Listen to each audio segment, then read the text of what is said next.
Bonjour à tous, bienvenue à ce nouveau numéro de Un jour, un événement. Nous sommes le lundi 22 mai 2023 et ce jour est célébré la biodiversité. C'est l'occasion pour nous sur ce plateau de parler de la diversité biologique et de sensibiliser à l'importance de la conservation de la biodiversité. Une célébration qui intervient au moment où la perte d'espèces et d'habitats naturels constitue l'une des plus grandes menaces environnementales au niveau mondial. Et pour vous édifier, il est déjà sur ce plateau Didier Yimkwa. Bonjour. Bonjour madame, bonjour à tous les téléspectateurs de cette belle émission. Alors Didier Yimkwa, vous êtes prescripteur du mouvement Écologie en Marche. Exactement. Et on sait que vous êtes très impliqué dans les questions liées à l'environnement. C'est d'ailleurs votre cheval de bataille. Et aujourd'hui avec vous, on va parler de la biodiversité qui est menacée. Est-elle menacée au Cameroun ? Bien sûr, la biodiversité est menacée au Cameroun. Comme partout ailleurs, il n'y a qu'à voir les tonnes de grumes qui partent de chez nous.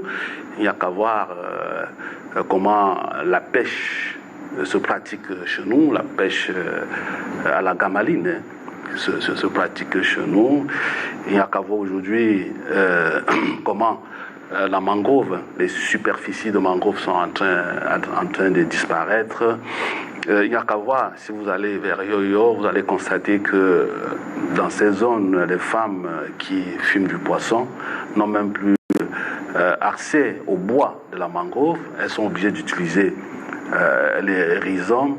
Il n'y a qu'à voir aujourd'hui comment les milieux lacustres, j'ai parlé tout à l'heure de la mangrove, sont colonisés par des plastiques, par les déchets plastiques.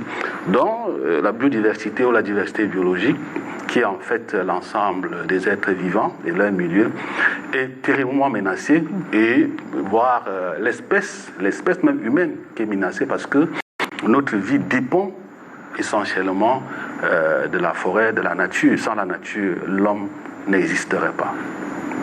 Alors aujourd'hui au Cameroun, vous l'avez quand même rappelé, la biodiversité, c'est l'ensemble de la faune et de la flore, les êtres humains et leurs espèces. Ouais. Au Cameroun aujourd'hui, quelles sont les principales menaces? Est-ce que les menaces qu'on observe au Cameroun sont les mêmes observées dans d'autres pays, à l'étranger, dans le monde? En fait, lorsqu'on parle de l'empreinte écologique de l'homme sur l'environnement, il faut d'abord parler du boom démographique, du boom démographique, parce que si vous n'intégrez pas la croissance démographique galopante, vous n'allez pas bien saisir les menaces même transnationales qui pèsent sur l'existence humaine. Donc, lorsqu'on parle des menaces, ce sont des menaces inhérentes à leurs activités. Il y a par exemple l'exploitation minière. Je prends le cas de l'exploitation de mines de fer de Lobé. C'est à peu près 130 km de la couverture végétale qui vont disparaître. Il y a par exemple la construction des infrastructures comme les routes, les barrages, qui font disparaître des surfaces énormes et qui entament même l'équilibre biologique. Il y a par exemple les pollutions telluriques qui menacent la biodiversité marine.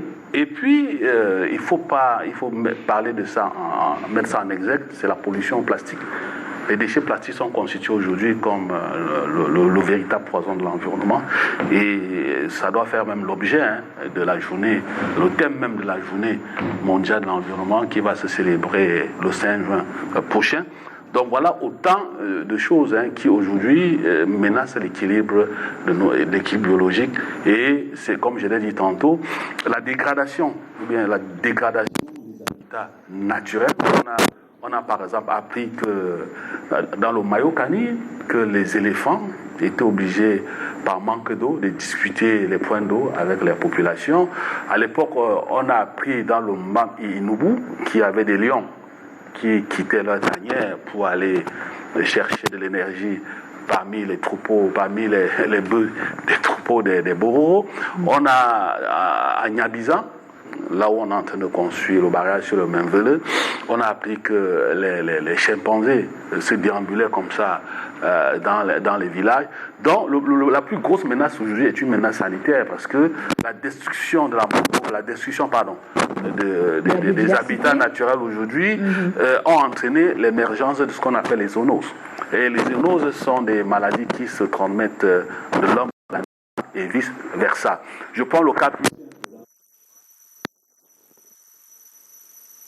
Vous allez remarquer de plus en plus qu'il y a des chauves-souris qui vivent dans les manguiers, parce que c'est des espèces frugitivores qui se nourrissent de fruits, qui vivent dans les manguiers. Et auparavant, ces chauves-souris vivaient dans les mangroves, au niveau de la côte.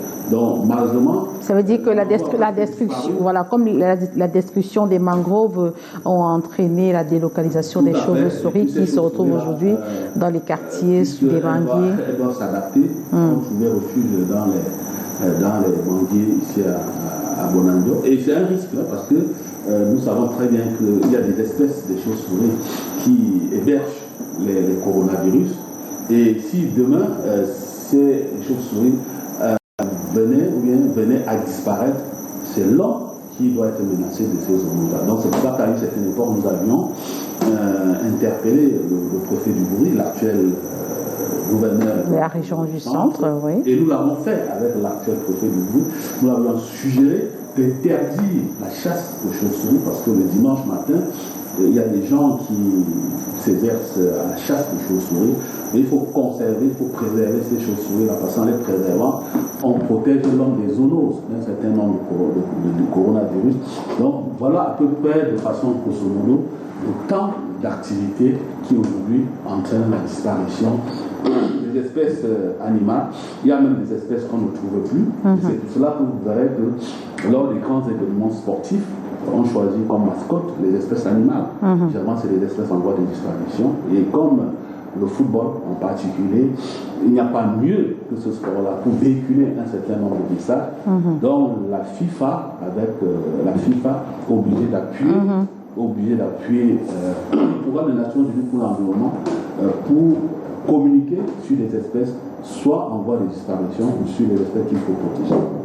Alors, on comprend que les conséquences liées à la destruction de la biodiversité sont nombreuses et notamment des problèmes de santé comme les zoonoses qui vont faire leur apparition si rien n'est fait. Alors, Didier Yimkwa, lorsqu'on parle de rien n'est fait, on sait qu'aujourd'hui, les Nations Unies ont retenu pour thème de cette célébration de l'accord à l'action pour reconstruire les biodiversités. Donc, on comprend que le mal est profond. C'est pas que l'apanage du Cameroun. Il faut reconstruire les biodiversités. Alors, aujourd'hui, la reconstruction passerait par quoi, Didier? D'abord par la sensibilisation. Oui. Il y a d'abord la sensibilisation, il y a l'éducation à l'environnement, et il ne faut pas que ça s'arrête là, parce que, comme dit la maxime populaire, ventre affamé n'a point d'oreille. Il faut surtout trouver des alternatives. Je me rappelle, à une certaine époque, nous discutions ici à Douala avec des exploitants de sable. Nous leur disons que leur activité, c'est vrai, leur permettait de vivre, mais avait une conséquence assez grave sur l'environnement parce que ça exposait la ville de Douala, à l'érosion côtière. Et ces pêcheurs, ces exploitants de sable nous disaient à l'époque que oui, ils étaient conscients, mais ils n'avaient pas de choix. Ils devaient survivre. Donc, notre combat aujourd'hui, nous menons un combat qui se limite à une mission tribunicienne, qu'il s'agit de trouver un certain équilibre entre les exigences écologiques, environnementales, anthropologiques et les impératifs de développement. Parce qu'au-delà même de la destruction d'un certain nombre d'habitats naturels, ce qu'il faut dire ici, c'est que les milieux naturels constituent nos ressources spirituelles. Vous savez, l'homme africain, surtout le bantou, entretient une relation fusionnelle avec la nature. Donc, la nature est notre cathédrale, la forêt est notre synagogue, c'est notre paroisse, donc c'est notre ressource naturelle. Donc, si elle disparaît, c'est notre spiritualité qui doit disparaître. Donc, il ne faut pas seulement parler des victimes que nous regardons et nous admirons entre guillemets tous les jours. Il faut surtout mettre en exergue ici les ressources spirituelles pour comprendre pourquoi il faut sauvegarder nos massifs forestiers. Alors, vous avez parlé tout à l'heure de la sensibilisation. Il faut sensibiliser les populations au bien fondé de garder... Mais tout à fait. Il ne faut même pas s'arrêter là. Hein. Il faut aussi surtout appliquer la loi parce que le Cameroun a toute une batterie de lois, de règlements, des textes juridiques. En ce qui concerne la destruction... Oui, en ce qui concerne la protection de l'environnement. Nous sommes allés jusqu'à ratifier l'une des 3 conventions de Rio, c'est-à-dire la convention sur la biodiversité. Mais aujourd'hui, si on fait une évaluation, on va se rendre compte que cette convention n'est que sur du papier. Les termes de cette convention sur la biodiversité ne sont vraiment pas appliqués. C'est la volonté politique. C'est la volonté politique. Je vous prends un cas simple. Tout à l'heure, j'ai parlé du projet d'exploitation du fer de Balan. Oui. Voilà un gros projet comme celui-là qui va faire disparaître près de 150 km² de superficie de ces espaces naturels, mais qui n'a pas fait l'objet d'une étude d'impact environnemental. Parce que l'étude d'impact environnemental a ceci de spécifique. Il y a des consultations publiques. Les consultations publiques sont des réunions publiques, des réunions foraines, pendant lesquelles on prend l'avis des populations locales qui seront impactées directement par la réalisation de ce projet. Et lorsque les avis sont pertinents, on les intègre dans ce qu'on appelle les cahiers de charges, c'est-à-dire le plan de gestion environnementale sociale. Et dans les cahiers de charges, il y a des prescriptions qui doivent être respectées pendant la mise en place du projet. Or, lorsqu'il n'y a plus une étude d'impact environnemental, ça veut dire que lorsqu'on va attaquer la phase de désaffection, c'est-à-dire les jours où les Chinois vont décider que, bon voilà, ils arrêtent, ils vont partir, et puis on va abandonner, on va créer comme ça tout un désert dans le massif forestier du Sud. Donc c'est assez grave. Il y a beaucoup d'exemples comme ça. Vous avez des exploitants forestiers qui ne respectent pas les programmes d'aménagement, qui ne respectent pas les programmes de restauration. Ces exploitants devraient être sanctionnés. Bien sûr, mais ils ne sont pas sanctionnés. Ils ne sont pas sanctionnés parce qu'ils sont derrière cela. Est-ce que vous Nous dénonçons. Vous dénoncez ça? Nous dénonçons, bien sûr. La preuve, c'est que voilà une émission qui est très bien suivie. Nous les dénonçons et souvent même nous subissons des menaces parce que nous avons affaire quand même à des prédateurs assez puissants. Mais nous leur disons que vous pouvez ne pas respecter, mais sachez que personne n'est à l'abri. Personne n'est à l'abri. Je prends par exemple le cas des pollutions industrielles. Lorsque vous arrivez chez quelqu'un, par exemple un propriétaire, un propriétaire d'une imprimerie ou bien dans une industrie chimique qui déverse ses eaux résiduaires dans la nature sans les traiter, évidemment, ces eaux-là qui contiennent généralement des métaux lourds vont se retrouver dans la mer, dans la mangrove, dans la mer et pourront se retrouver dans le poisson. Et ce poisson, ou bien d'autres fruits de la mer, pourront se retrouver dans notre plat, dans nos plats. Et sont toujours ces grands-là, ces gros prédateurs délinquants environnementaux-là, qui fréquentent des grands restaurants. Et voilà, demain... Vous les traitez de délinquants environnementaux. Voilà, demain, ils vont développer un cancer ou bien une autre maladie chronique et ils seront obligés peut-être de pointer du doigt je ne sais pas qui, un concurrent, un jaloux, alors que la faute et départ, c'est eux-mêmes. Parce qu'ils n'ont pas accepté, respecté la réglementation en vigueur. Alors, vous, en tant que prescripteur du mouvement Écologie en Marche, qu'est-ce que vous faites? Parce qu'on constate que vous parlez beaucoup plus que vous n'agissez. Qu'est-ce que je veux faire, madame? Est-ce que vous pouvez aller rencontrer ces autorités du côté de Yaoundé? Est-ce qu'elles me reçoivent même? Ça fait plus de 20 ans que nous sommes sur le terrain. Vous avez appris un jour que j'ai reçu une médaille? Je n'ai pas de médaille. La seule médaille que j'ai, c'est des invitations sur des plateaux comme les vôtres. C'est soit un beskineur qui me porte sur sa moto, me dit, monsieur Imkwa, vraiment nous sommes contents de ce que vous faites, je vous ne payez pas, ou bien un taximan, comme une belle dame qui m'a vu une fois à Marquepé qui est venue vers moi, j'ai même eu peur.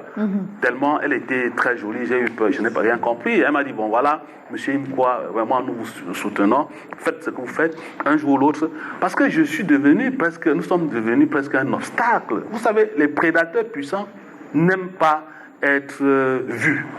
Vous comprenez? Ils n'aiment pas être déshabillés. Donc leur problème, c'est amasser. C'est amasser. Or, on ne peut pas mettre aujourd'hui le déploiement sous le boisseau parce qu'il faut protéger l'environnement. Mais l'essentiel, c'est d'entretenir l'équilibre, comme je l'ai dit tantôt, entre les exigences écologiques, environnementales, anthropologiques, culturelles et les impératifs. Donc, Didier Yimkwa, pour mettre un terme à cet entretien, on retient que avant de poser toute action, de destruction de la biodiversité. Il faut penser à la restauration. Il faut penser à la restauration. Moi, je vois à l'écran tout à l'heure le pangolin. Le pangolin est le mammifère le plus braconné en Afrique. Oui. Vous comprenez? Je me rappelle à l'époque, lorsque nous avions appris, lorsque j'ai appris qu'on devait décorer l'extérieur du stade d'Olimbé avec les écailles des pangolins. Mais j'ai crié. Heureusement que très vite, le président de la commission de la CAN Total a attiré mon attention en disant que non, ce n'est pas des écailles naturelles, c'est les écailles en plastique. J'ai dit, ok, si c'est ça, c'est bon. Parce que si ça avait été les écailles naturelles, nous aurions écrit au programme Nations Unies pour l'environnement pour dénoncer la destruction de ce pangolin, la destruction des pangolins. Alors aujourd'hui, vous n'êtes pas écouté, donc je pense que vous pouvez aller plus haut pour vous faire écouter. Plus haut, c'est où? Le président Biya ou la première dame? Pourquoi pas même aux Nations Unies? Mais bien sûr, si me donne l'occasion, moi j'y vais. Parce que ce qui nous intéresse aujourd'hui, il faut protéger l'espèce humaine qui est menacée. Hein. Oui. Nous sommes menacés par les déchets. Parce que plus le monde avance dans la technologie, plus il y a des types de déchets qu'on ne peut pas aujourd'hui facilement maîtriser et qui se retrouvent dans la mangrove, qui se retrouvent dans l'eau. Nous en parlerons encore, Didier Yimkwa, le 5 juin prochain. Merci, lors madame. De la Regardez par exemple de la journée mondiale de l'environnement. On retient pour cette journée mondiale de la biodiversité, Didier Yimkwa, qu'il faut, avant de détruire la biodiversité, ou avant de mettre sur pied un projet, il faut d'abord une étude d'impact environnemental, savoir si ce projet, cet immeuble qui va naître là, ou cette route, ou ce chemin de fer ne viendra pas, ou cette usine ne viendra pas polluer, détruire la vie des populations environnantes. Et surtout, il faut qu'on soit d'accord. Nous ne sommes pas contre le développement. Oui. Mais nous disons que créer les usines, mais respecter l'environnement. Il y a des règles qui existent. Tout à l'heure, nous avons vu à l'écran toute une nappe, je dirais, de bouteilles. De bouteilles plastiques. Oui. Vous comprenez? Mais quand vous regardez ces bouteilles plastiques-là, il n'y a pas que le plastique. Dans le plastique, vous avez des intrants chimiques qui sont toxiques et qui sont même génotoxiques. Ça veut dire que ces intrants chimiques-là peuvent aller jusqu'à détruire notre génome, c'est-à-dire le capital génétique. De plus en plus, on fait des enfants trisomiques, ce qu'on appelle les maboules. Bon, on ne sait jamais d'où ça vient. Mais alors, on a toute l'impression que... Là, Didier Yimkwa, est-ce que, à quel moment, à quel niveau ces bouteilles-là interviennent dans la destruction de l'environnement? À quel moment ces bouteilles-là lorsque vous voyez là, dans la santé de la population? Lorsque vous voyez comment ces bouteilles ont couvert au-dessus de l'eau là, vous comprenez? Les rayons solaires ne peuvent plus pénétrer la couche de l'eau. Parce qu'il y a une biodiversité marine, il y a des phytoplanctons. Tout à fait. Et les poissons se nourrissent des phytoplanctons. Je prends un cas simple. Donc à ce niveau-là, pour les poissons... C'est très dangereux. Les espèces qui sont en dessous ne peuvent pas vivre. Vont mourir. Parce que les phytoplanctons qui ont besoin de la lumière pour faire la photosynthèse. Et la lumière ne passe plus. Et ces phytoplanctons-là vont disparaître. Et quand ces phytoplanctons disparaissent, évidemment, les poissons se raréfient. C'est pour ça que le poisson est devenu plus cher sur le marché. C'est pour cela que le mbunga est devenu plus cher sur le marché. Et plus grave, c'est que pour fabriquer ces bouteilles plastiques, il y a des intrants chimiques. Et ces intrants chimiques diffusent dans de l'eau. Ça a des métaux lourds. Et il y a encore des fruits de la mer qui peuvent être contaminés par ces métaux lourds. Et ces métaux lourds, par des phénomènes de bioaccumulation, se retrouvent dans la graisse du poisson. Et madame, je vous conseillerais de ne plus acheter des gros poissons. Ah oui, des gros poissons. Il ne faut plus acheter des gros poissons. Parce que ces métaux lourds se fixent dans la graisse du poisson. Quand vous les consommez, demain, je ne vous souhaite pas, peut-être à cause des enfants trisomiques, et accuse soit une concurrente, soit une grande mère, alors que la faute vient de là. Donc, il est déconseillé aujourd'hui de consommer les poissons très Oui. gros. Non, il ne faut pas consommer les gros poissons. Parce que les poissons qui ont la graisse emmagasine les métaux. Didier Yimkwa, nous espérons que vous n'allez pas faire que dénoncer, ce qui est déjà bien de dénoncer. Il faudrait aussi agir en tant que prescripteur du mouvement Écologie en Marche. Je pense Merci que beaucoup. vous pouvez aussi amener les autorités, même les maires de la ville, à aller drainer ces cours d'eau-là et faire oui, mais ils savent, on dit ça tous les jours, mais sauf que ils ont la priorité chez les maires, certains maires, leur priorité ailleurs. Quand ils sont élus, ils pensent déjà au prochain mandat. Et pourtant, la population doit bénéficier aussi du poisson ou alors de... Maintenant, nous sommes obligés d'aller sensibiliser les populations. D'ici l'année prochaine, il y aura des élections locales.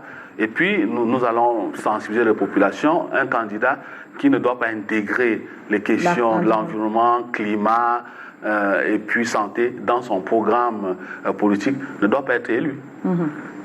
Voilà, Didier Yimkwa, c'est sur ce que nous mettons un terme à cet entretien, parce que si on continue de parler, il y a beaucoup on aura toujours à dire sur la question de l'environnement. Et qui dit environnement parle de santé, qui parle d'environnement parle de santé. Si votre environnement n'est pas sain, vous êtes exposé à de nombreuses maladies. Merci d'être venu sur ce plateau, Didier Yimkwa. C'est moi qui vous remercie, madame. Nous retrouver, comme je l'ai dit, le 5 juin prochain pour continuer avec cette question de la protection de l'environnement. Merci de nous avoir suivis. C'est ici que s'achève ce numéro de Un jour, un événement du 22 mai 2023. Restez en compagnie des programmes de Canada International qui se poursuivent.